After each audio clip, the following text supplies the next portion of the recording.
Tuffa looks strong. So head-to-head duels happening in the elite men's and women's races here at the Virgin London Marathon. Sumgong, I must say, doesn't look like she's had a fall and had to come back. She looks really comfortable, ticking along nicely. Tuffa not letting her get away. Well, yeah, under 10 minutes to go, and it's well, look at that. So 2:15 through 40k. It's not going to be a super fast time, but oh, what a finish we're going to have from these two. Sumgong relentlessly applying pressure to Tuffa.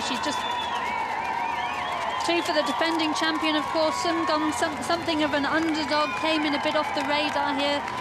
Very talented, but not nearly as well known, and therefore doesn't have the pressure that some of these other athletes are under. I'll tell you what, remember that last year we said, what a big surprise that Tuffa won. But we're not saying that this year because she's proved herself to be a great competitor. She really has done, and she's doing very well. Whether Sumgong can hold her off throughout the whole race, we know that she's very quick. They're different in stature, of course. 5:16 the last mile, yeah. So Sumgong really not apparently paying at all for the fall she had and for taking on this race. So great running from Sumgong here. It's interesting, we talk about the experienced athletes who have, you know, gold medals to their name as the big hitters and the ones to watch, but sometimes they're just over their peak, and you know, the younger and upcoming athletes take their place. Oh, Tuffa look behind there. Never a good sign as we...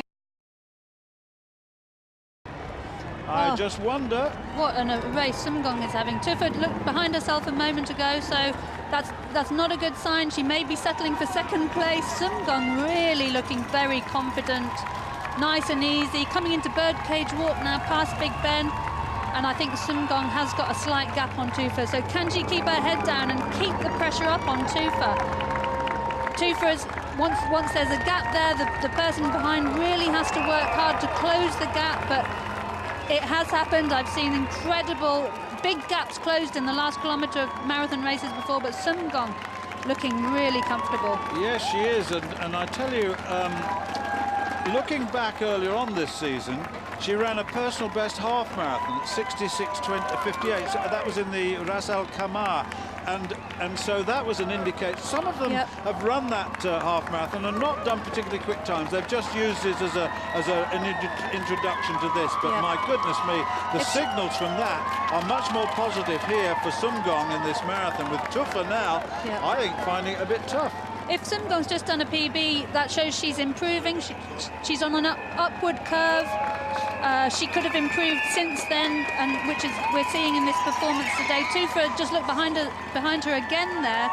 So I think Tuffa may have given up on the title, but still quite a small gap. But Tuffa's going to have to work super hard to close that gap and get past Sumgong. We know she's got a great sprint finish from her win here last year. But Sumgong looking really comfortable, just keeping the pressure. Sumgong not looking behind her, just piling on the pressure on Tuffa. And Sumgong looks intent on winning this race. Well, Tuffa may not yet be finished because she can sprint, and there's, you know, at the end of this race, that could be the difference with tired legs. You can just muster that sprint finish. She's not done yet, that's for sure. We talk about sprint finishes, Stuart, but I tell you, at this stage of a marathon, your legs... sprint finish isn't what I would describe it. You just try to make your legs go faster, but you're so exhausted at this stage of the race. Your legs are like jelly. All you can do is just keep going as fast as you possibly can. But Sumgong, oh, what a brilliant race. Really kept up the pressure in those last few miles. She's got a fair old gap on Tuffa now, just 600 metres to go. But Tuffa, you know, Tuffa's got somebody to chase, and she hasn't given up. I thought, with the glances behind her, perhaps it was too much for her, but she really looks like she's working hard to close that gap. Yeah, 600 metres to go then in this women's 36th version of this London Marathon, this Virgin London Marathon. And Sumgong looks to me as though she may well have found just another little percentage or so as a subtle move away, and I think that may be enough to take that win, because I don't think Tuffa this time has got enough distance, if she had it in her anyway, to pull down this last 600 metres. It must be 400 metres now. This is brilliant front running Fabulous. from Sumgong, not looking behind her, not letting Tufa get even see any chinks in her armour if she has any. Now turning into the mall, Sumgong keeping up the pressure. It's not going to be a super fast time for these ladies, but oh, what a brilliant example of front running. Sumgong then in the final stages, 385 yards to go. It tells us above that gantry.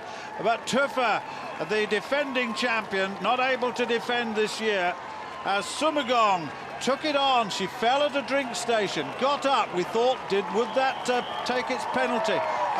Would she pay a penalty? No, is the answer. She's away, and she's going to take her first London Marathon. It really is quite something. Remember, last year she was 6th on her London debut.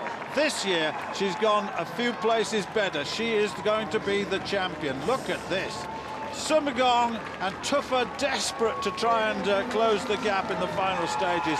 Those legs tired and heavy and getting heavier. And Tufa, look at this, really working very hard. Sumgong not daring to look behind, just wants to keep going, heading to that finish. 14th marathon for her on this day, and 14th is a lucky number because she's coming through to take this marathon gold medal. And look at that, 2:22.59, not particularly quick, but that was a race, and Tufa this time in second place. And I tell you what, that was some race. Oh, brilliant. She cannot believe it. Look at that. She shakes her head. I cannot believe it. I'm the champion. And she's now showing the emotion of what the stresses and strains have taken. And Kiplagat is going to come in to take the third place. And in fourth place there, I believe that's the runner from Belarus who's come through the field incredibly at the end of the race. I'm not sure where she got that from, but Florence Kiplagat now in third place. Well done to Florence Kiplagat. Third place, well tired. She's very tired, as you could see. She tried desperately to hold on, but not possible on this day. You're quite right. Yeah, so Mazuronak from Belarus. Incredible, very surprising finish there from her. She raced through the field, ahead of came Mergia. from outside the top 10 to fourth place over the last few miles. Where did she get that from? Who knows? The world champion coming through next in Dibaba. Found it too tough on this day. So not super fast finishing times from this quality of field, Stuart, but what a race. Jemima Sumgong. I'm so happy for her. She's been a bridesmaid, but very experienced, you know, incredible, and falling as well. What a race from her. Well, I tell you what, we probably have a look back in a moment at what happened at the drink station. This is what happened. There she goes down. Whoa. That is a heavy fall. Oh, three of them went now, down. There are three of them, and Katani as well. And Oh. Mergia as well, look, went down, who just came through the finish. And Sumgong was holding But her head there.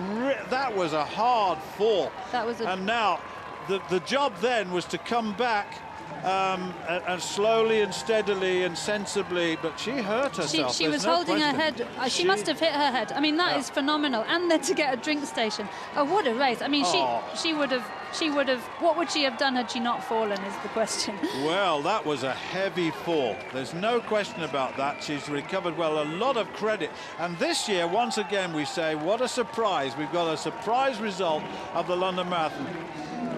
Well, we're heading back now, as we see, to the finish, and let's have a look and see what the men are doing in a moment. There's a third place and first and third with Florence Kiplagat, of course. 2:22.58, 2:23.03 and 2:23.39, the top three times. But this is the finish to a young woman who absolutely, well, fell so heavily that survival was really what it was all about. And it wasn't, in the end, survival. It was a terrific run, and the success she truly deserves. She's got a bump on her head, look, on the right side. And that is really, what a character. What sheer belief she must have had. Yeah, wonderful. To fall that late in the race, get up, and that front running, she didn't give 2 for an inch.